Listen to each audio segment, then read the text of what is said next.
చెడ్డ పని చేసి మేలును చెందలేడు, చెడ్డ పని చేసి మేలును చెందలేడు, మంచి పని చేసి కీడును గంచలేడు. నిమ్మమును నాటి సూత ఫలంబు గొనునే, నిమ్మమును గొనునే సూత ఫలంబు నాటి. అన్ని రూపులు, అన్ని మతములు నిన్నే చూపులు, అన్ని మూర్తులు నీదు రూపులే, అందరెందున నీవే యుందువు. After committing a bad act, can you hope to acquire some good results out of that? After doing something good, you need not be afraid that you will get bad results out of that. If you put the seed of a lemon, how can you get fruits other than what you have put in? You will always get such fruits as you would have laid the seed for. All shapes, all forms, all religions relate to Him. All idols and all figures which we worship represent Him. In everyone He is present. పవిత్రాత్మ స్వరూపులైన విద్యార్థులారా, అనంత జగత్తునందు అఖిల కోటి జీవరాశుల యందు అన్ని మార్గముల యందు కూడాను మానవుడు అగ్రగణ్యుడనేటువంటి యొక్క విషయమును ఆత్మజ్ఞుల యొక్క నుడి. Pavitratma Swarupas, students, that in this infinite world there are many manifold jivas, and in all the paths and amongst all of them that man reigns supreme is a statement made by everyone and is understood by all of us. ధర్మో హితేషాం అధికో విశేషః, జ్ఞానం హితేషాం అధికో విశేషః. మానవులకు మిగిలినటువంటి పశుపక్ష మృగాదులకు ఆహార నిద్ర భయ మైదునాదుల యందు సామాన్యమైనటువంటి యొక్క వృత్తులైనప్పటికీ మానవునికి మిగిలినటువంటి జీవరాశులకు ధర్మము జ్ఞానము ప్రత్యేకమైనటువంటి యొక్క విశిష్టత మానవుని యందు విముక్తపడినటువంటిది. While ordinary things are common to man and all other beings in the creation, man is distinguished by two special features. They are, one is dharma, the other is jnana or wisdom. అయితే ఈ ధర్మము జ్ఞానము ఈ మానవుని యందు లేకుండినా మానవుని కూడాను మిగిలినటువంటి ప్రాణకోటిలో చేరినటువంటి వారుగానే గుర్తించడానికి వీలవుతుంది. If these two qualities, dharma and jnana, are not present in a man, that particular man will also have to be put along with all other beings. ఈ ధర్మం అనగా ఏమిటి అనేటువంటి విషయాన్ని కూడా మొట్టమొదట మనం గుర్తించాలి. We should recognize in the very first instance what this word dharma means. ధారణ ధర్మ ఇత్యాసము అన్నారు. అనగా ధరించినటువంటిది అని ప్రాణకోటులకు ఒక విధమైనటువంటి నిబంధనను నియమించి తద్వారా వారిని కాపాడేటువంటిదని కూడాను ధర్మమునకు ఒక వ్యాఖ్యానము. What you wear is dharma. It means the kind of protection which you can give to all the many living beings, that would be called dharma. It is a comment on dharma. ఇంకా మానవుని అనేక రకములైనటువంటి కొన్ని నియమనిష్టలను తనకు బోధించి తన యొక్క కర్తవ్యాన్ని కూడాను గుర్తింపజేసేటువంటి యొక్క వ్యక్తిత్వాన్ని కూడాను తనకు అందింపజేసేటువంటిది కూడాను ధర్మం అని పేరు. Also, in many ways, man is taught the various restrictions and the rules under which he has to function. That kind of restriction and rule which puts man along his proper path can also be called dharma. ధర్మో ధార యతే ప్రజాహ అన్నారు. అనగా ప్రజలకు ఈ ధర్మమును ఏ విధమైనటువంటి యొక్క మార్గమునందు అవలంబించాలని కొన్ని రకములైనటువంటి పద్ధతులను, నియమములను వారికి అనుగ్రహించి తద్వారా వారి దివ్యత్వమైనటువంటి యొక్క ఆత్మతత్వంను కూడాను ప్రబోధింపజేసేటువంటి నిమిత్తం ఏర్పడినటువంటిదే ధర్మం అని కూడాను మరొకటి. One other significant meaning for dharma is what lays down the restrictions and the rules which people in general have to follow in order that they may have an appreciation of the divine Atma in them. This is also another comment on the meaning of dharma. ఇంకా కేవలము రక్షించడము, మానవులను తగినటువంటి యొక్క మార్గమును నడిపించడము, వారి యొక్క భవిష్యత్తుకు తగినటువంటి భద్రతలను అందించడమే కాకుండా ఇంకా ధర్మాను కొంతవరకును క్షీణింపచేసేటువంటి వారిని కూడాను ధర్మము క్షీణించడానికి కూడాను కొంతవరకును క్షీణింపచేయడానికి కూడాను పూనుకుంటుంది. ధర్మ ఏవ హతో హంతి అన్నారు. ధర్మమును హతమార్చడానికి ఎవరు పూనుకుంటారో వారిని హతమార్చేటువంటిదే ధర్మం అని కూడాను. ధర్మో రక్షతి రక్షిత అన్నారు. తిరిగి ధర్మమును ఎవరు రక్షిస్తున్నారో అట్టివారిని రక్షించడమే ధర్మం యొక్క కర్తవ్యమని కూడాను ఈ ధర్మం యొక్క విశిష్టతను తెలుపవలసి వచ్చింది.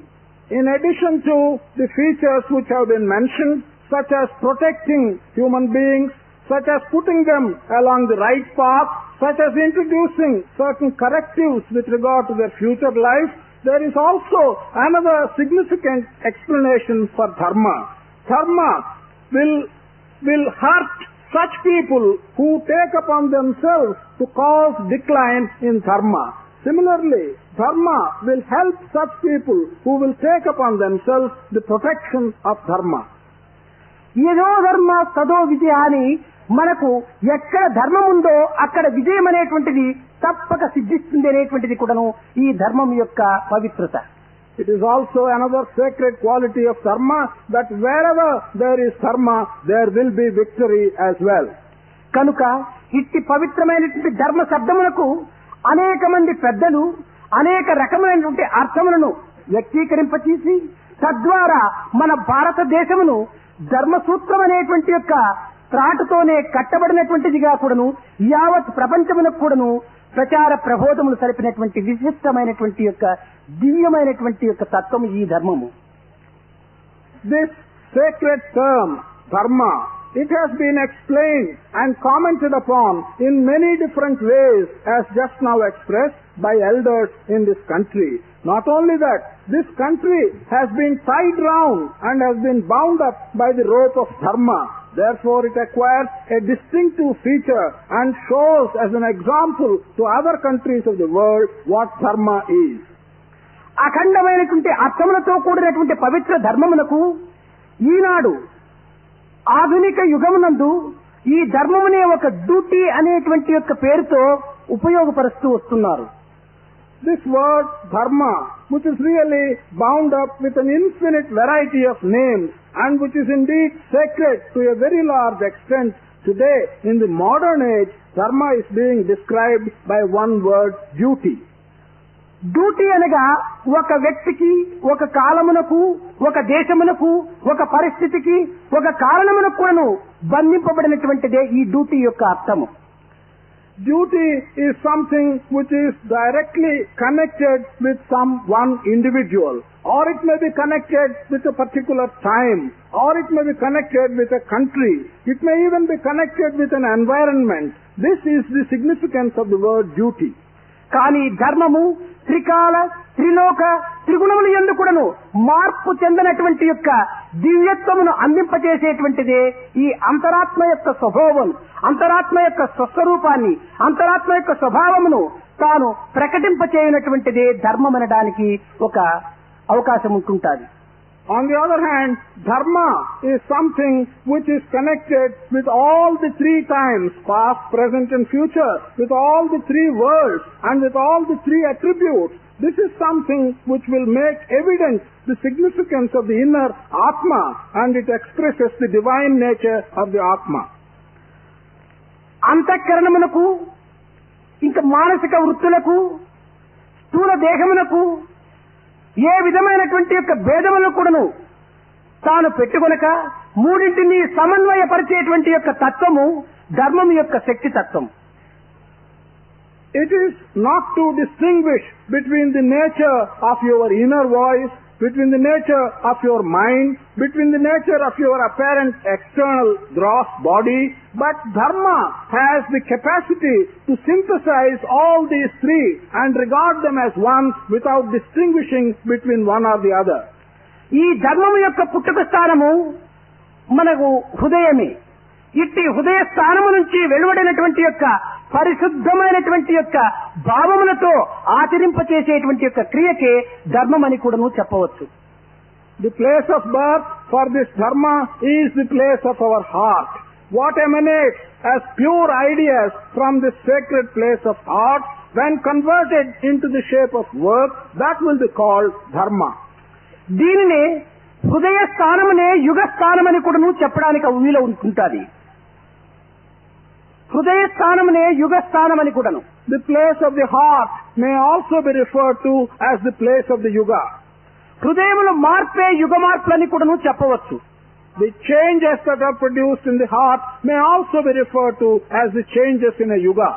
కనుక మన హృదయములు నిత్య సత్యమైనటువంటివిగాను, నిర్మలమైనటువంటివిగాను, స్వార్థరహితమైనటువంటివిగాను ఉండినప్పుడే ఈ ధర్మం అనేటువంటి దానికి తగినటువంటి యొక్క కళను మనం అందించడానికి వీలవుతుంది. So, it is only when we have our heart as a pure and truthful one, it's only when we have it as clean and when we have it as a selfless heart, we will be able to give the proper meaning to this word dharma. మీకు సులభంగా అర్థమయ్యే రీతిగా చెప్పాలనుకున్నప్పుడు, ఎవరు మనలను బాధించటం చేత మన హృదయము కొంత కలత చెందుతుందో అలాంటి బాధలను మనం ఇతరులకు అందించకుండా చూసుకోవటమే ఒక విధమైనటువంటి ధర్మం అని కూడా చెప్పవచ్చు.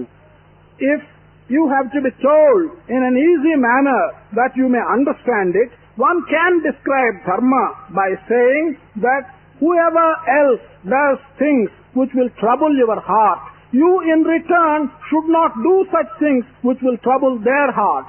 That is kind of dharma. ఎవరు ఏది చేసితే ఇది మంచిదని మనం ఆనందిస్తామో అట్టి ఆనందమును ఇతరులకు మనము చేయడానికి పూనుకోవాలి.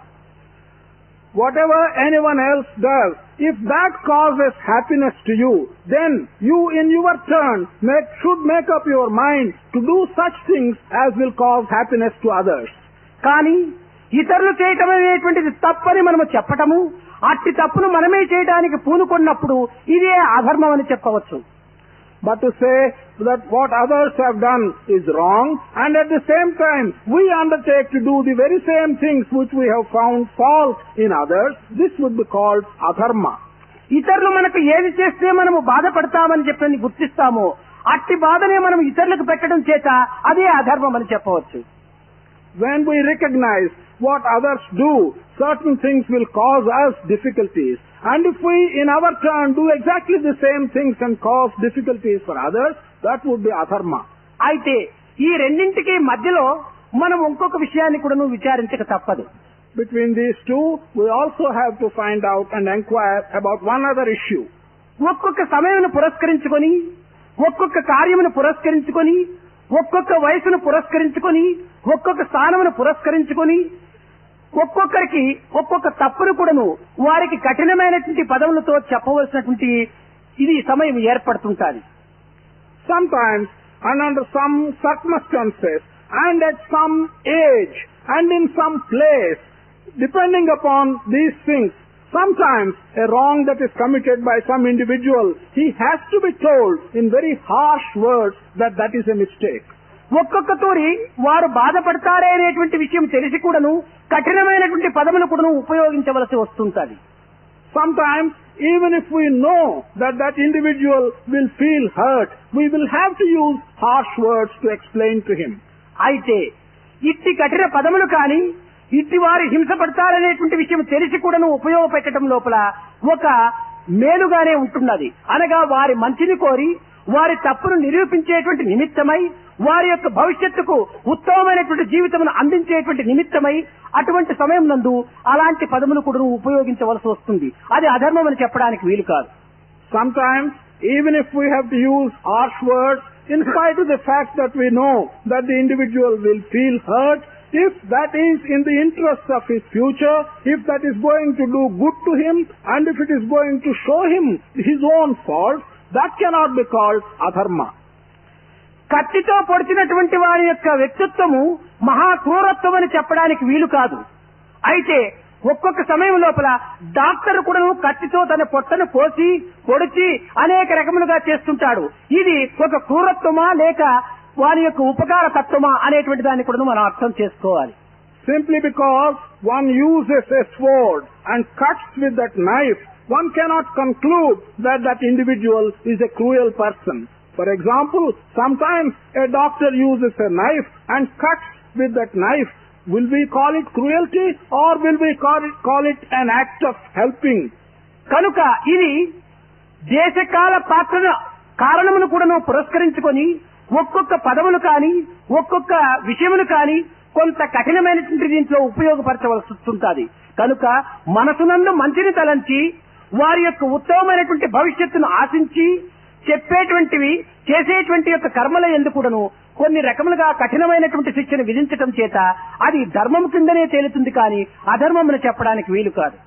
Therefore, depending upon the time, upon the circumstances, and upon the individual, even if you have to use a harsh word, even if you have to do something harmful, provided your mind is good, provided you have in your mind the future safety of the person concerned, even if you do a harsh thing or say a harsh word, that cannot be called adharma, that may have to be called dharma. అసత్యములో ప్రవేశింపచేసినప్పుడు అది ఒక విధమైనటువంటి ధర్మ విరుద్ధమే కావచ్చు. కానీ అది ప్రేమతో చేసేటువంటి యొక్క విషయం నందు అది అధర్మమునకు ఏమాత్రం కూడా సంబంధించినటువంటిదిగా ఉండదు. Love in law in love అని మన యొక్క ధర్మం అంతా కూడాను లవ్ తో చూసుకోవాలి. ఒక చిన్న పిల్లవాడు ఉంటుంటాడు. ఆ పిల్లవాడు ఏదో చేయరానటువంటి పని చేసినప్పుడు తల్లి రెండు కొట్టి అతన్ని చక్కని మార్గానికి తిప్పుతుంది.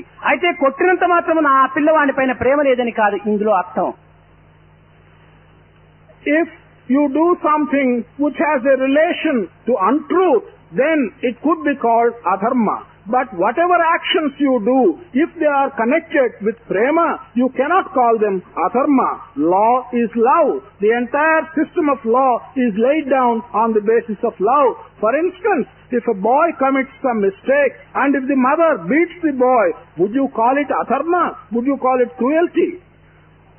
అదే విధముగానే ధర్మము, లోక ధర్మము, సామాజిక ధర్మము, వ్యక్తి ధర్మము, హృదయ ధర్మము, సనాతన ధర్మము అని అనేక రకములైనటువంటి పేర్లతో ఇది లోకమునందు ప్రకటిస్తూ కొంత ప్రచారం జరుపుతూ వస్తూ ఉంటుండాలి.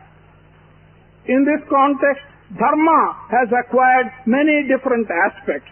There is dharma relating to the world. There is dharma relating to the society. There is dharma relating to an individual. There is dharma relating to one's own heart. There is sanatana dharma. These are varieties of dharma which have come about in the present time. ఈ సర్వ ధర్మముల యొక్క సమ్మిళితమైనటువంటి స్వరూపమే సనాతన ధర్మం. The combined form of all these dharmas, the essence of all these dharmas is sanatana dharma. దానిని పురస్కరించుకొనియే అన్ని మతములు నిన్నే చూపును, అన్ని మూర్తులు నీదు రూపులే అని చెప్పడానికి కొంతవరకు పూనుకున్నాను. It is in this context that we can say that all religions are your own, all forms are your own. ఏ ధర్మమైనా కానీ తల్లిదండ్రులను ధిక్కరించమని, గురువులకు పంగనామములు పెట్టమని, అసత్యములు ఆడమని, ఒక కఠినమైనటువంటి దీంట్లో ఒక ప్రాణములు తివ్వమని ఏ ధర్మం కూడాను మనకు బోధించడం లేదు. Whatever dharma it may be, it never teaches you to show disrespect to your mother and father. It never teaches you to be disrespectful to your guru. It never tells you to speak untruth. It will never tell you to take a life with cruelty. కనుక ఏ విధమైనటువంటి యొక్క అన్ని మతములు ఎందుకును సమత్వమైనటువంటి విషయములు ఏవి చెప్పినవో ఆ చెప్పిన వాటిని మనం ఈనాడు విసర్జించి చెప్పనటువంటి వాటిపైన విస్మరించి కొంతవరకును ఆ చెప్పనటువంటి దానికే మనం చేయడానికి పూనుకోవటం లోపలనే ఈనాడు అధర్మం యొక్క అభివృద్ధి ఎంతవరకు పెరిగినటువంటి చెప్పడానికి వీలు కానటువంటి పరిస్థితిలో ఉంది. All religions have had something common and something good. What we have been doing is to neglect what has been said by all religions as a common factor. On the other hand, what has not been said by these religions is attracting our attention, and we have been following what has not been stated as dharma by any one of the religions. That is the reason why we have today taken to the path of adharma. ఎవరి మతములను వారు విశ్వసించి ఎవరి మతముల యొక్క వాక్యములను వారు చక్కగా ఆచరణ యందు ఉంచినప్పుడు ఈ విధమైనటువంటి యొక్క ఉడుదుడుకులకు కానీ లేక భేదాభిప్రాయములకు కానీ కొన్ని రకములైనటువంటి యొక్క అసందర్భమైనటువంటి యొక్క ప్రలాపములకు కానీ అవకాశం అనేటువంటి దానికి ఉండడానికి వీలుండదు. If each one develops faith in his own religion, if each one puts into practice whatever has been said in his own religion, then there will be no room for the kind of thing which we see these days, for the differences of opinion which are flourishing these days, and for also the uncultured way in which we have been talking occasionally. మతం పైన విశ్వాసం కలదని చెప్పుతూ ఆ మతమును విశ్వసించినటువంటి వారిలో నేను ఒక వ్యక్తినని చెప్పుకుంటూ తిరిగి ఆ మతం యొక్క ప్రబోధనకు విరుద్ధమైనటువంటి కార్యములు ఆచరిస్తున్నామంటే నిజంగా ఆ మతం పైన మనకి ఎంత విశ్వాసం ఉంటుందో స్పష్టమవుతుందా. While saying that you have faith in your religion, while saying that you are one of those who have developed faith in that religion, if you act in your daily life in a contrary manner, do things which are against what has been told in that religion, one can understand how much faith we really have in our religion. నిజముగా ఆ మతం పైన విశ్వాసమే ఉంటే, నిజముగా ఆ మతం యొక్క సత్య సూక్తులంతా కూడా నువ్వు విశ్వసించి ఉంటే దీనికి విరుద్ధమైనటువంటి మార్గంలో నడచడానికి ఏమాత్రం కూడా నువ్వు వీలు కాదు. If you have true faith in the religion which you profess, if you believe in the sayings of that religion truly, then there is no chance of your behaving in a manner contrary to the contents of that religion. ఈనాడు మన విశ్వాసములు అన్నీ కూడాను కేవలము ఒక బురకా వలె కనిపించుతున్నది. విశ్వాసం అనేటువంటి బురకా వేసుకోవటము, తిరిగి ఆ యొక్క స్వరూపంలో తిరిగి అంతరార్థం లోపల విరుద్ధమైనటువంటి యొక్క స్వరూపాన్ని ధరించుకోవటము, ఇది అదే అధర్మం అని చెప్పడానికి కూడా ఒక ఆధారంగా ఉంటుండాలి. Today, all the faith we profess seems like an external cloak which we are putting on. On the other hand, the inside, the inner personality is something quite different from the external cloak which you are wearing. This in itself is the greatest adharma. మన యొక్క భక్తి శ్రద్ధలు ప్రపత్తుల యొక్క లక్షణములు కూడాను ఈనాడు అట్టి ప్రదర్శనంగా కనిపిస్తున్నాయి కానీ నిదర్శనమైనటువంటి స్థితిలో మనకు కనిపించటం లేదు. All our devotion, all our faith, and all these things are only appearing today as a sort of appearances and exhibitionism. They are not truly in you. ఏ క్షేత్రములకు వెళ్ళినప్పుడు, ఏ పవిత్రమైనటువంటి తీర్థములకు వెళ్ళినప్పుడు, ఏ పెద్దల యొక్క దర్శన స్పర్శనములు సంభాషణలు ఆచరించేటువంటి సమయంలో మనము భక్తి శ్రద్ధలు చక్కగా ప్రకటిస్తూ ప్రదర్శిస్తూ ఉంటుంటాము. తిరిగి ఆ స్థానం వదల్తిమా మన భక్తి శ్రద్ధలు ఆ స్థానంతోనే అంతర్ధానం అయిపోతున్నాయి. If we go to any place of pilgrimage, or if we go to a place of worship, or when we go to some elders and talk to them in their presence, then we show a great deal of devotion and faith. The moment we leave that place of pilgrimage, or we come away from such elders, all our devotion and faith are left behind us in that very place. దీనిని పురస్కరించుకుని భగవద్గీత కూడాను సతతం యోగినః అన్నారు. అనగా నిరంతరము నీవు యోగి కావాలి, నిరంతరము నీవు భక్తుడిగా ఉంటుండాలి, నిరంతరము నీవు జ్ఞానిగా ఉంటుండాలి, అంతేకాని ఒక సమయంలో ఒకటి మరొక సమయంలో మరొకటిగా మారడానికి వీలు కాదన్నారు. It is in this context that the Bhagavad Gita has said Satatam Yoginah. This means you must be a yogi always and at all times. You must be a devotee always and at all times. It won't do if sometimes you are a yogi, at other times you give it up, you show devotion at some times and you give it up at other times. మన శాంతములు, మన సహనములు, మన యొక్క సద్గుణములు కూడాను కేవలము పూజ రూమునందు మాత్రమే లేక ధ్యాన సమయమునందు మాత్రమే వాటికి తగినటువంటి విలువనిస్తున్నాము. ధ్యానము తదుపరి పూజ రూము దాటి వచ్చిన తక్షణమే దానికి మనం స్వస్తి చెప్పి తిరిగి విరుద్ధమైనటువంటి గుణములను మనం అభివృద్ధి పరుచుకుంటున్నాం. Our peace, our forbearance and our good qualities we are giving some prominence for them only when we are in our puja or when we are in our meditation. The moment we come out of our puja or out of our meditation, we simply give up all these good qualities and our forbearance and act in a manner quite different from them. ఈ విధమైనటువంటి సద్గుణములు కానీ శాంత స్వభావములు కానీ ఒక కాలములకు మాత్రమే ఒక నియమింపబడినటువంటివి కానేరదు, లేక ఒక హద్దులో మాత్రమే ఉంచదగినటువంటివి కానేరదు. జీవిత పర్యంతము కూడాను వాటిని ఆచరణ యందు ఉంచేటువంటి యొక్క ప్రయత్నానికి పూనుకోవటం ఇది పవిత్రమైనటువంటి మార్గం అని చెప్పడానికిలో ఎట్టి సందేహము లేదు. Such good qualities, such peaceful behavior, these things are not bound down and limited to any particular time. They should be of a limitless nature and they should be observed in your entire life and without any particular condition or limit. This must be put into practice. That will be sacred practice. దీనికి ఒక చిన్న ఉదాహరణము, Small example for this. ఒక వ్యక్తి రాత్రి సమయం లోపల ఏదో తనకు అవసరమైనటువంటిది ఏర్పడి 10 మైళ్ళు ఒక దట్టమైనటువంటి అరణ్యము లోపల ప్రయాణం సలపడానికి పూనుకున్నాడు. One individual, on account of some necessity, one night he had started off on a journey of 10 miles through a forest. కానీ అతని చేతి యందు ఒక టార్చిని తీసుకున్నాడు. He took a torchlight in his hand. ఆ టార్చ్ లైట్ వేసి చూసినప్పుడు ఏదో ఒక 10 గజములు మాత్రమే దాని వెలుతురు ప్రసరించింది. When he put on the torchlight, he is able to see only 10 yards lighted up. లేక ఒక అరకెన్ ల్యాంటర్న్ తీసుకున్నాడు. ఆ అరకెన్ ల్యాంటర్న్ యొక్క వెలుతురు ఏదో ఒక 4 గజములు 5 గజములు మాత్రమే దాని యొక్క వెలుతురు ప్రసరించింది. On the other hand, if he has an American lantern in his hand, the light of that lantern will be able to shine only for about 4 or 5 yards. సరే, ఆ అరణ్యం లోపల చేరినాడు. అప్పుడు ఆ యొక్క అరకెన్ ల్యాంటర్న్ ముట్టించాడు. ముట్టించి చూసేటప్పటికి దాని వెలుతురు ఏదో ఒక 5-6 గజముల చుట్టూ మాత్రమే ఉంటున్నది. He entered the forest, he lighted this lantern and he found that the light of this lantern was shining only for about 4 or 5 yards. ఈ సమయం లోపల ఏదో ఇంకొక వ్యక్తి, ఒక సన్యాసి ఆ మార్గం లోపలనే బయలుదేరి వస్తున్నాడు. At this time, another person, a sannyasi, was also coming the same way. అప్పుడు నాయనా నీవు ఎక్కడికి వెళుతున్నావు, ఎందుకు ఇంత విచారపడుతున్నావు అని ప్రశ్నించాడు ఆ సన్యాసి. Sannyasi asked this man, where are you going? Why are you feeling so sorry? What is the matter?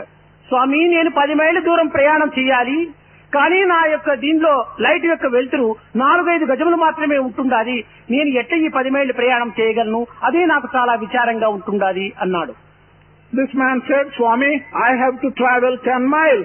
On the other hand, the light I have in my hand is showing only 4 or 5 yards. How can I travel such a long distance? This is what is troubling me. ఒరే పిచ్చివాడా, ఆ యొక్క వెలుతురు 4-5 గజములు మాత్రమే దూరం ప్రసరించినప్పటికీ పర్వాలేదు, నీతో పాటు ఆ లైట్ ను కూడా నువ్వు ప్రయాణం సలిపించు. ఎంత దూరం నీవు వెళ్ళగలవో ఆ లైట్ కూడా నువ్వు నీతో అంత దూరం రాగలదు అన్నాడు. He said, you ignorant man, you have to travel long distance, but take the light with you and make the light also travel the same distance as you are traveling. Then the light will come all the way with you. అదే విధముగానే మనము ఒక ఉత్తమమైనటువంటి భావములను, ఒక పవిత్రమైనటువంటి యొక్క సద్గుణములను, ఒక దివ్యమైనటువంటి యొక్క శాంతమును మన వెంటనే పెట్టుకుని మన జీవిత ప్రయాణం సలిపినప్పుడు మనం ఎక్కడికి వెళ్ళినప్పటికీ ఆ యొక్క ప్రశాంతత, ఆ యొక్క పవిత్రత, ఆ యొక్క నిర్మలత్వము, ఆ యొక్క సద్గుణముల యొక్క ప్రభావం కూడాను మన వెంటనే వస్తుంటుంటాది. In the same manner, if we have a sacred idea or a good quality or the divine quality of peace in us and keep them with us, wherever we go, wherever we may travel, all these good qualities will also be traveling with us. పరమాత్ముడు సర్వవ్యాపకుడు. అలాంటి సర్వత్రా ఉండినటువంటి యొక్క పరమాత్మ తత్వానికి ఒక్క పూజ room లేక ఒక్క ధ్యానము గది అని మాత్రమే ఉంచుకొని దాని చుట్టూ ఉన్నంతసేపు మాత్రమే ఈ పవిత్రమైనటువంటి గుణములను మనం ప్రవేశపెట్టుకొని తదుపరి పరమాత్ముడు లేడనేటువంటి యొక్క అనుమానంతోనే మనం ఇతరత్రా కూడా దుర్గుణములతో సంచరిస్తూ ఉంటున్నాం. God is omnipresent. On the other hand, if we think that He is only present in the puja room or in the meditation place and we exhibit these good qualities and peace of mind only in the puja room, when we come out we think God is not there, we have a doubt and we give up all these good qualities. కనుక పరమాత్మనే సర్వవ్యాపక తత్వాన్ని నీవు సంశయించినప్పుడు ఇంకా నీ యొక్క భక్తి శ్రద్ధలు ఎంత మాత్రం అభివృద్ధి కాగలవు. If you have a doubt about the omnipresence of God, if you make a doubt in regard to that matter, what is the strength of your own faith and of your good qualities? పోనీ సర్వవ్యాపకత్వాన్ని నీవు సంశయించినప్పుడు దేహో దేవాలయ ప్రోక్తో GO దేవ సనాతన అని ఈ దేశమే తన యొక్క దేవాలయంగా నీవు భావించుకొని, హృదయమే తన యొక్క పీఠముగా నీవు విశ్వసించుకొని, ఆ జీవుడే దేవుడిగా నీవు భావించుకున్నప్పుడు ఈ జీవుడు కూడా నువ్వు దేహంతో పాటు సర్వత్రా సంచరిస్తున్నాడు కదా.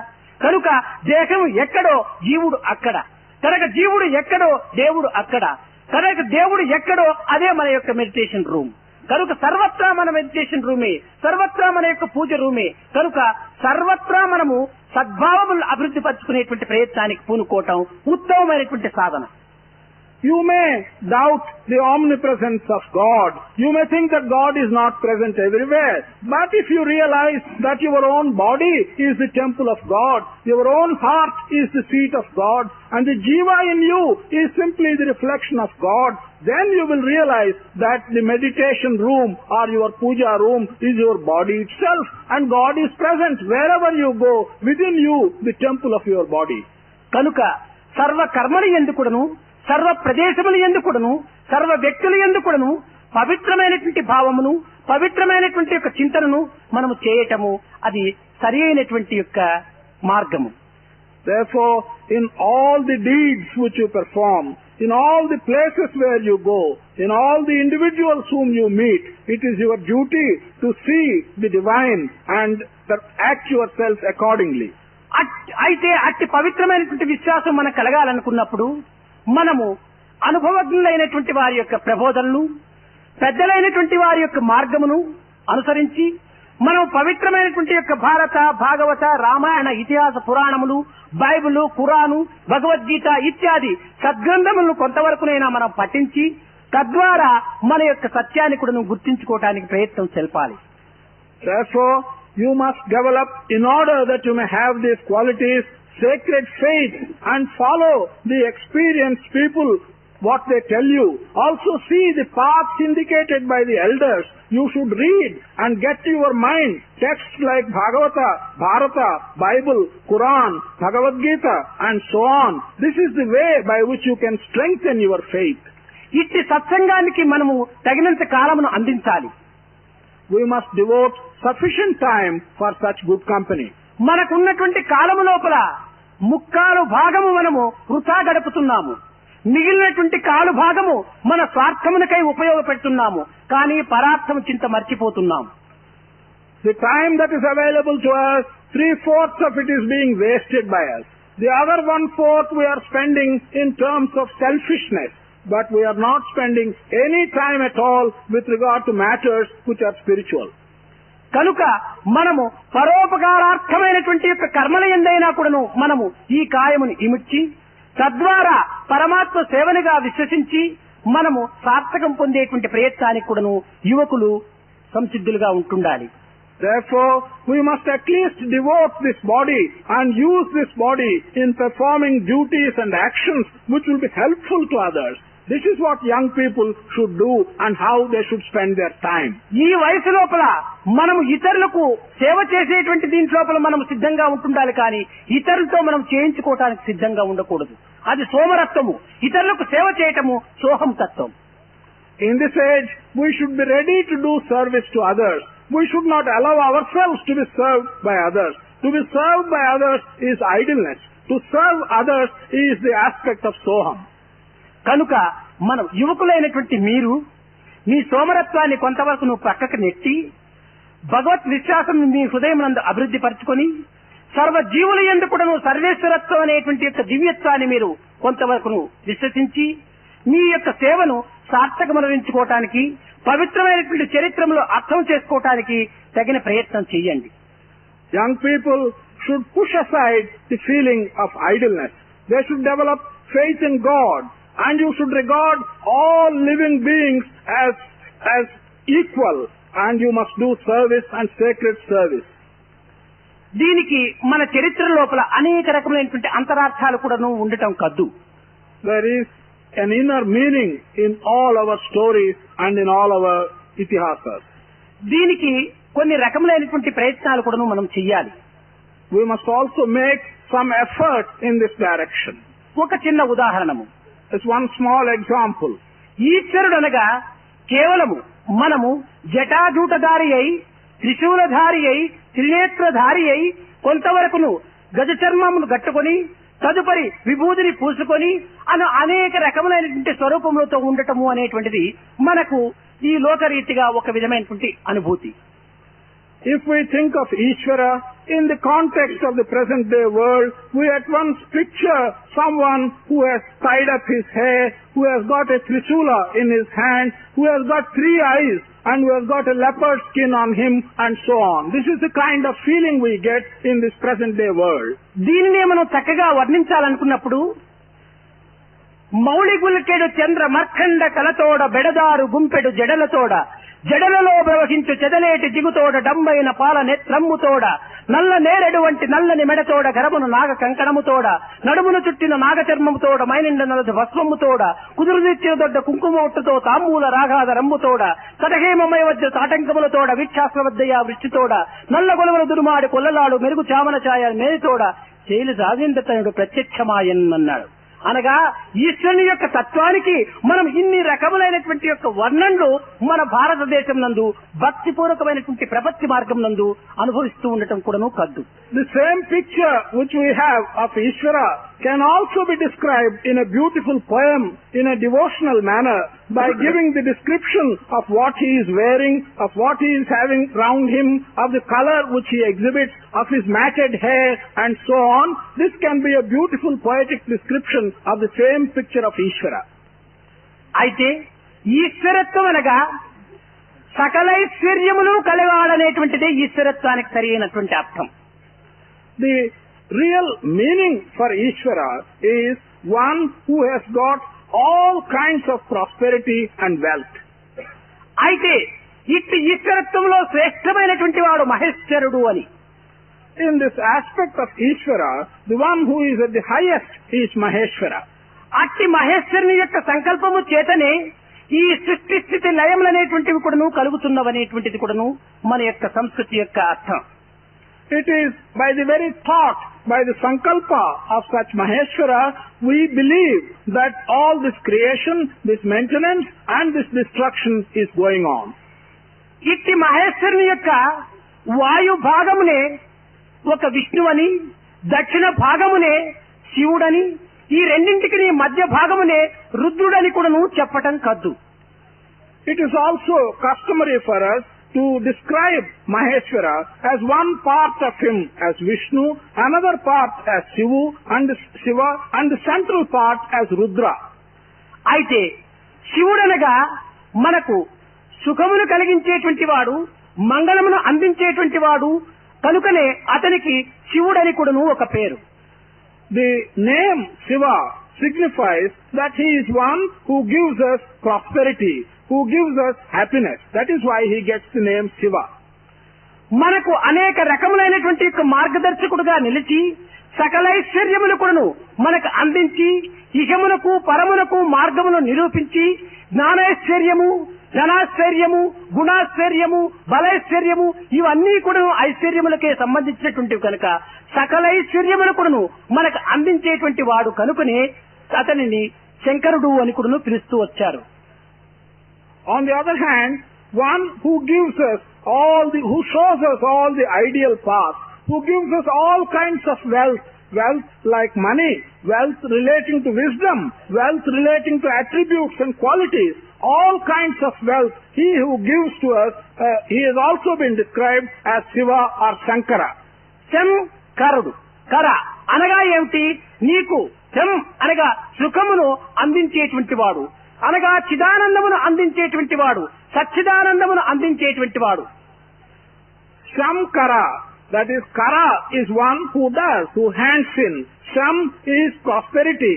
All kinds of Ananda, Chidananda or Sachidananda is caused by Shankara. సాధువుల యొక్క హృదయ స్థాయి అయినటువంటి వాడు కనుకనే అతని యొక్క హృదయములందు తాను శయనించువాడు కనుకనే శివుడని కూడాను మరి చెప్తూ వచ్చారు. There is also a meaning for Shiva because he is one who resides in the hearts of sadhus and therefore he is called Shiva. ఇట్టి పవిత్రమైనటువంటి అర్థములను పురస్కరించుకొని నిన్నటి దినము ప్రజ్ఞలు మూడుగా చెప్పాను. జీవ ప్రజ్ఞ, ఈశ్వర ప్రజ్ఞ, ఆత్మ ప్రజ్ఞ అని. It is in the context of these sacred meanings and having these sacred meanings in my mind, yesterday I told you that there are three kinds of prajna: the jiva prajna, the ishvara prajna and the atma prajna. జీవ ప్రజ్ఞ తనను తాను బంధించునని, ఈశ్వర ప్రజ్ఞ పరులను బంధించునని, ఆత్మ ప్రజ్ఞ బంధ విమోచన జరుపుతుందని తెలిపాను. It was mentioned to you yesterday that jiva prajna binds himself, binds oneself, whereas ishvara prajna can bind others. But the atma prajna does not bind anyone. It liberates and frees you. అయితే కొంతమందికి ఈశ్వర ప్రజ్ఞ అనేటువంటిది ఇతరులను ఎట్లా బంధించును అనేటువంటి ఒక సందేశము బయలుదేరింది. Some people have got a doubt in their mind how ishvara prajna can bind even others. అనగా ఐశ్వర్యముల చేత పరులను బంధించడానికి తగినటువంటి ప్రయత్నం సల్పవచ్చు. That means by using wealth one can make an attempt to bind others. అనగా ఎట్టిది ఐశ్వర్యమునగా ధనముతో బంధించవచ్చు, బలముతో బంధించవచ్చు, జనముతో బంధించవచ్చు, బుద్ధితో బంధించవచ్చు, గుణముతో బంధించవచ్చు, ప్రేమతో బంధించవచ్చు. ఇవన్నీ కూడాను ఐశ్వర్యముల కిందనే లెక్క. What kind of wealth? Wealth has got a very wide meaning. We can bind others with wealth when it takes the shape of money. We can bind others with wealth when it takes the shape of strength or power. We can also bind others when it takes the shape of intelligence. We can bind others with love. With all these are different forms of Aishwarya or wealth. ఇంతే కాదు, జ్ఞానము చేత కూడాను బంధించవచ్చు. అందుకోసమనే భక్తుడు భక్త పరాధీనుడు అన్నాడు.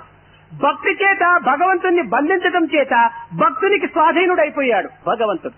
Not only this, we can bind others by jnana or by wisdom. That is why God is called Bhakta Paradhina.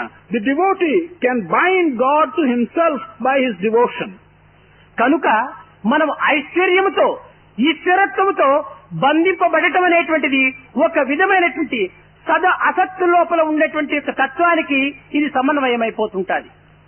Therefore, this idea that Aishwarya or the nature of Ishvara in so many different forms can be used to bind one, this is something which is in the nature of neither truth nor untruth. This is between truth and untruth. ఎవరు జ్ఞానమును పొంది జ్ఞేయ స్వరూపమును ధరించినప్పుడు ఆ పదము యొక్క ఆనందము లోపల తాను తన్మయత్తుడై ఉంటుంటాడు. అట్టివానిని సదేవత్వం అనేటువంటి రీతి కింద చెప్తూ వచ్చారు. The one who has acquired the ultimate wisdom and becomes identical with the object of his wisdom, then he becomes very happy and he is referred to as Tadevatvam. తత్ ఏవ ఆత్వం అనగా ఇతను ఒక విధమైనటువంటి యొక్క ఆనందము లోపల ఉండి జ్ఞానమును పూర్తి పొంది తాను జ్ఞేయ స్వరూపునిగా ఉంటున్నాడు. This means that this person is in great bliss and he has reached the ultimate wisdom, and in that bliss he is one with the object of his wisdom, the Jnaya Swarupa. అయితే జ్ఞాత జ్ఞేయమును చూస్తూ ఆనందము లోపల కొంతవరకు కూడాను తత్ అనేటువంటి దాన్ని విచారణ సలుపుతూ ఉంటాడు. ఇటువంటి వారినే త్వమేవ తత్ అన్నారు. But this jnata, the person who is having the wisdom, while looking at the object of his wisdom, in his great bliss, he sometimes finds great happiness. This is referred to as tvameva tattvam. తత్ ఏవ తత్వం, తత్ ఏవ తత్వం, త్వమేవత్వం అనేటువంటి రెండింటి యందు కూడాను ఉన్నటువంటి వ్యత్యాసమును మనం విచారణ చేసినప్పుడు ఒక స్థానము గురువుది, రెండవ స్థానము శిష్యునిది. In these two statements, tat eva tvam, tvam eva tvam, when you look at త్వం ఏవ తత్, tvam eva tat, when you look at these two things, you will find that one place belongs to the guru and the other place belongs to the disciple. అనగా తత్వస్థానములను కూర్చొని త్వమ్మును సరిగా బోధించేటువంటి వాడు ఒక గురువు. This means that one who sits in the place designated as Tat and who explains the significance of Tvam, he is the Guru. త్వం స్థానమునందు తాను కూర్చొని తత్ స్థానమును విచారించేటువంటి వాడు శిష్యుడు.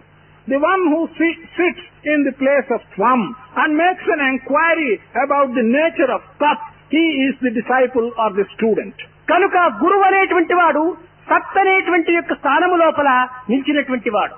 Guru stands in the place of Tat.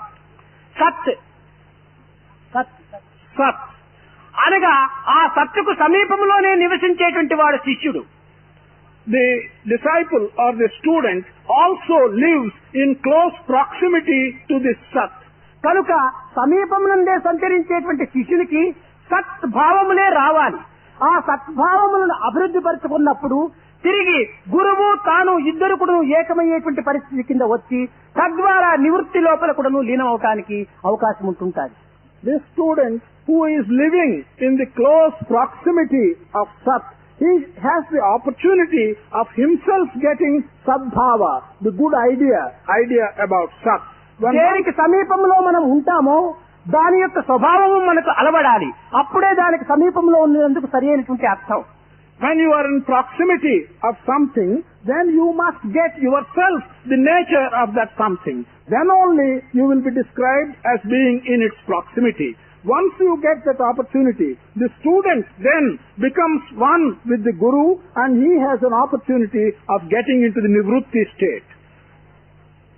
ఇంకా రెండవ విషయంగా మీకు చక్కగా అర్థం చెప్పాలనుకున్నప్పుడు మన భారతదేశంలో కొంత భగవత్ యొక్క ఆరాధన సలుపుతూ ఉపవాసములు సలపటము, ఉపాసనలు చేయటము ఇలాంటివంతా కూడాను జరుగుతూ ఉండటం కూడాను సహజం. If I have to explain to you easily and more clearly, one has to say that it is the practice in our country that while worshipping God, we undertake fasts sometimes. ఇది ఉపాసన అనేటువంటి దానికి, ఉపవాసము అనేటువంటి దానికి మనం చక్కగా అర్థం తీసుకోవాలి. వాసం అనగా నివసించటము, ఉప అనగా సమీపము, సమీపములో నివసించటము ఉపవాసము, ఉప ఆసన సమీపంలో కూర్చోవటము ఉపాసనం. To get at the significance of this, we have to understand the correct meaning of the two words upavasana and upasana. Upavasana is to live close by. Upasana is to sit close by. అయితే ఈ దగ్గర కూర్చోవటం చేత మనకు కలిగేటువంటి వచ్చేటువంటి ఫలితం ఏమిటి? What is it? What is the benefit that we will get by sitting in close proximity? మనం ఉడుకుగా ఉండినప్పుడు, ఎక్కువ వేడిగా ఉండినప్పుడు మనం ఎయిర్ కండిషన్లు వేసుకోవటమో లేక చల్లదనమైనటువంటి యొక్క ప్రదేశంలోకి వెళ్ళటమో జరుగుతూ ఉంటుంది. When we feel very warm, we either put on the air conditioner or we go to a place which is cool. అయితే ఎయిర్ కండిషన్ కు సమీపంలో మనం కూర్చోవటం వల్ల మనకు వచ్చినటువంటి ఫలితం ఏమిటంటే మనను బాధించుతున్నటువంటి వేడి దూరం అయ్యి ఆ యొక్క మనకు సుఖమునిచ్చేటువంటి యొక్క చల్లదనమును మనం అందుకోగలుగుతున్నాం. What is the benefit that we get by sitting near an air conditioner? The benefit is what the heat that is troubling us goes away from us and the coolness that is available from the air conditioner comes to us and gives us some comfort. ఇంకా చలికాలం లోపల మనం నిప్పులు వేసుకుని దానికి చుట్టూ కూర్చోవటమో లేక heater ని పెట్టుకోవటమో జరుగుతుంటాది. దానికి దగ్గర కూర్చోవటం వల్ల ఏమైపోయింది, మనలో బాధిస్తున్నటువంటి చలి దూరం అయిపోయింది, మనకు ఆయన ఇచ్చేటువంటి యొక్క వేడి మనల్ని సంతోషపడుతున్నది. On the other hand, in a cold season, we sit round a fire or we have a heater near us. How do we get the benefit? The benefit is the cold that is troubling us goes away from us and the heat that will give comfort will come to us. అయితే ఈనాడు మనము ఉపవాసములు దేని నిమిత్తమై చేస్తున్నామంటే భగవత్ నిమిత్తమై మనం ఉపవాసం చేస్తున్నాం. అనగా భగవంతునికి సమీపములో కూర్చోవటము, భగవంతుని యొక్క దీనికి సమీపానికి పోవటము జరుగుతూ ఉంటుంటాది. So today, why are we undertaking upasana or upavasana? This is because we want to go close to God or we want to go and live near to God. అయితే భగవంతునికి సమీపంలో కూర్చోవటం వల్ల భగవంతునికి సమీపంలో పోవటం చేత మనకొచ్చినటువంటి ఫలితం ఏమిటంటే భగవంతుని యొక్క సచ్చిదానందం మనకొస్తుంది, మనలో ఉన్న దుర్గుణములు మనకు దూరం అయిపోతుంది. What is the benefit of going close to God or of being near Him? The benefit is that the Satchidananda which is with God will come to us, and all the bad qualities which are troubling us and which are in us will go away from us. కనుక భగవంతునికి సమీపంలో పోయేటువంటి యొక్క ప్రయత్నం లోపల దీనిని మనం ఉపవాసమని కానీ ఉపాసనని కానీ మనం కొంతవరకు ఉపయోగించుకోవటంలో ఒక అర్థం ఉంది. కానీ అట్లు కాకుండా ఈనాడు భగవంతుని కోసం ఉపవాసం చేస్తున్నాం అనేది ఉపాసన అనేది ఒక అర్ధ డజన్ చపాతీలు, డజన్ ప్లాంటన్స్, చేరు మిల్క్ త్రాగేది ఉపవాసం అనేది. ఇది ఉపవాసం కింద సంబంధమా? So there is some meaning in our understanding upasana or upavasana, in our attempt to go closer to God and to be near Him, in close proximity to Him. But by talking about upasana and upavasana, if we want to fast and on that day of fast we eat 1 dozen chapatis, 1 dozen bananas and 1 share of milk, is there any meaning in this upavasana? కనుక మనము పవిత్రమైనటువంటి భారతీయ సంస్కృతి యందు అందించినటువంటి ఆదర్శములకు సరైనటువంటి అర్థములు మనం తీసుకొనక మన యొక్క ప్రార్థనలు కానీ మన యొక్క సాధనలు కానీ కొంతవరకు మనం వ్యర్థపరచుకొని నిరాశకు గురి అయిపోతుంటున్నాము. Therefore, in the sacred culture of our country, the ideas that have been handed over to us are not being understood correctly by us. We are taking wrong meanings for these ideas that have been handed over to us, and to some extent we are being disappointed at the results of our sadhanas or our practices. ప్రేమ స్వరూపులైన విద్యార్థులారా, ఇట్టి యథార్థమైనటువంటి విషయాన్ని మీరు అర్థం చేసుకునే నిమిత్తమై ఈ ఒక్క నెల ఈ యొక్క సమ్మర్ క్లాస్ లో మీరు చేరారు. ఈ క్లాసు లోపల మీరు పవిత్రమైనటువంటి విషయాన్ని మీరు చక్కగా హృదయంతో చేర్చుకొని ఇంకా మున్ముందు దీనిని సక్రమమైనటువంటి మార్గంలో అవలంబించి దానిని ప్రవేశపెట్టి తద్వారా మీ యొక్క మిత్రులైనటువంటి వారికి ఇంకా భవిష్యత్తులకు మన భారతదేశమునకు తగినటువంటి యొక్క మార్గమును మీరు చేపడతారని, దానికి తీర్చిదిద్దుతారని కూడాను నేను ఆశిస్తూ ఆశీర్వదిస్తూ నా ప్రసంగాన్ని విరమిస్తున్నాను.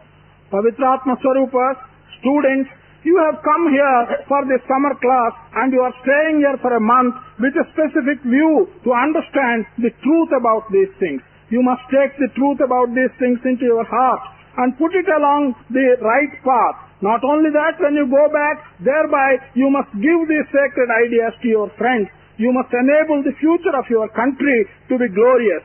And I hope and I am blessing you that you will be able to do this, and I will bring this discourse to a close. మధుర మధుర మురళీ ఘన శ్యామ, మధుర మధుర మధుర మధుర మురళీ ఘన శ్యామ, మధుర మధుర మధురాధిపతే రాధే శ్యామ, మధురాధిపతే రాధే శ్యామ, सूरदास प्रभु गे गिरिधारी, मीरा के प्रभु हृदय विकारी, मीरा के प्रभु हृदय विकारी, मधुर मधुर मुरली घन श्यामा, मधुर मधुर मुरली, मधुर मधुर मुरली घन श्यामा, मधुर मधुर मधुराधिपते राधे श्यामा, सूरदास प्रभु के गिरिधारी, मीरा के प्रभु हृदय विकारी, मीरा के प्रभु हृदय विकारी, मधुर मधुर मुरली घन श्यामा, మధురాధిపతే రాధే శ్యామ గోవింద గోపాల ప్రభు గిరిధారి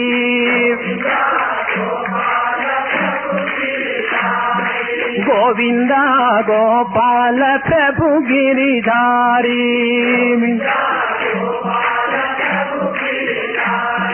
గోవింద గోపాల హృదయ విహారీ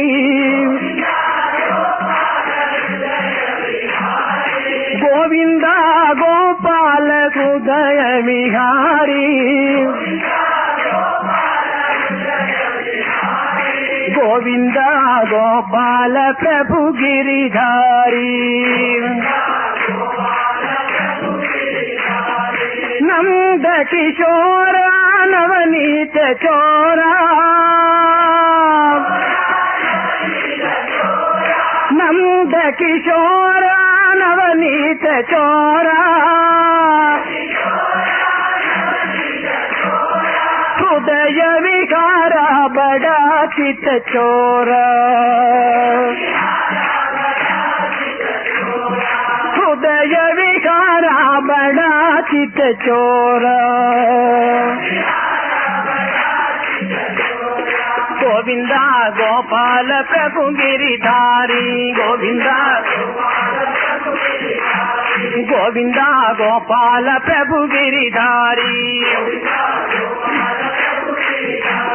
గోవింద గోపాల హృదయ విహారీ గోవింద గోపాల ప్రభు గిరిధారి గోవింద గోపాల గోవింద గోపాల ప్రభు గిరిధారి హర శివ శంకర శశాంక శేఖర హర భం భం భం బోలో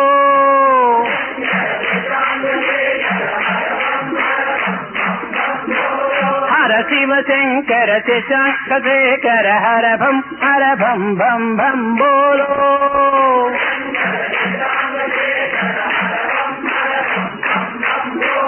భవ భయంకర గిరిజా శంకర ధిమి ధిమి ధిమిటక నటన కేళో భవ భయంకర గిరిజా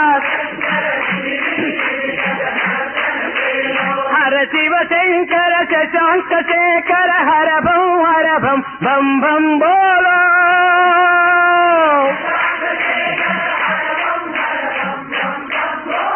భవ భయంకర గిరిజా శంకర ధిమి ధిమి ధిమిటక నర్తన కేళో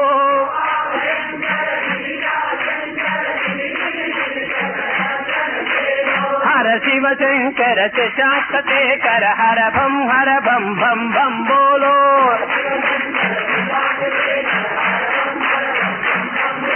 హర శివ శంకర శశాంక శేఖర హర భం భం బోలో భవ భయంకర గిరిజా శంకర ధిమి ధిమి ధిమిటక నర్తన కేళో భవ భయంకర గిరిజా శంకర ధిమి ధిమి ధిమిటక నర్తన కేళో హర శివ శంకర శశాంక శేఖర హర భం భం బోలో భవ భయంకర గిరిజా శంకర ధిమి ధిమి ధిమిటక నర్తన కేళో